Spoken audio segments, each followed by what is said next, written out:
Imagine a solid block of stone, representing the stability of India's political borders for 50 years, suddenly under enough pressure to create a visible split.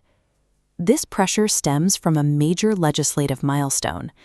In September 2023, the Nari Shakti Vandan Adhiniyam was passed, a law intended to raise female representation in parliament from its current level of under 14% to a guaranteed 33%. However, the implementation faces a spatial reality. The Lok Sabha currently has 543 seats. To reserve 181 of those seats for women, a significant number of constituencies held by sitting male MPs would effectively need to be reassigned. To avoid displacing current lawmakers, the 131st Amendment Bill proposes an expansion. Instead of reallocating the existing 543 seats, the government plans to increase the total capacity of the Lok Sabha to 850. By creating space for women, the government must now redraw electoral boundaries across every state. This adjustment has moved the conversation beyond gender representation into a dispute over regional political power. While adding seats to match a growing population might seem like a standard procedural update, India's seat count has been held constant since the 1970s. In 1976, during the emergency, the 42nd Amendment was passed. It locked the Lok Sabha at 543 seats, using population data from the 1971 census as the permanent benchmark. This freeze addressed a growing demographic gap.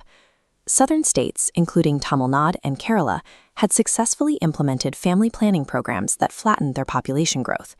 At the same time, populations in northern states like Uttar Pradesh and Bihar continued to increase at a much higher rate.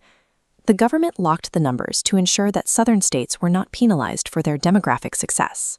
Without this freeze, the South would have steadily lost its share of federal voting power as its relative population size decreased. For 50 years, this arrangement has maintained a specific political balance. Unfreezing these seats now threatens the stability of that long-standing agreement.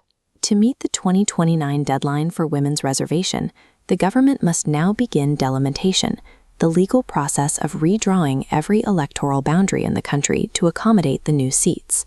The data used for this process is a major point of contention.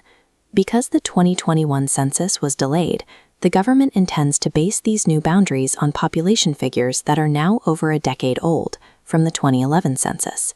This chart compares the current Lok Sabha seats to the projected outcome for northern states. If seats are distributed by population, Uttar Pradesh is expected to gain 17 additional seats, with Bihar seeing a similar increase in its federal footprint. The projections for the South show the opposite trend. States like Kerala and Tamil Nadu would see their proportional share of parliament reduced by up to 25% compared to their current standing. Opposition leaders are calling for a different approach. They want the government to wait for updated data from 2026 and conduct a caste census first, arguing that a redraw without this information would exclude proper representation for other backward classes. This would distribute seats based on a state's economic output and job creation, rewarding regions that drive national growth. However, this conflicts with the basic principle of one person, one vote. In 1971, one MP represented roughly 7.5 lakh people. Today, that same representative serves over 25 lakh.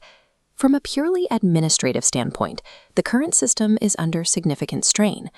The government is prioritizing speed, aiming to finalize delimitation in time to secure the 33% reservation for women before the 2029 elections.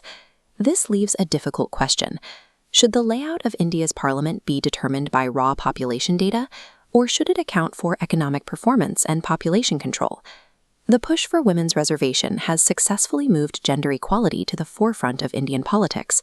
However, the path to implementation has reopened a 50-year-old debate over how power is divided between the North and the South.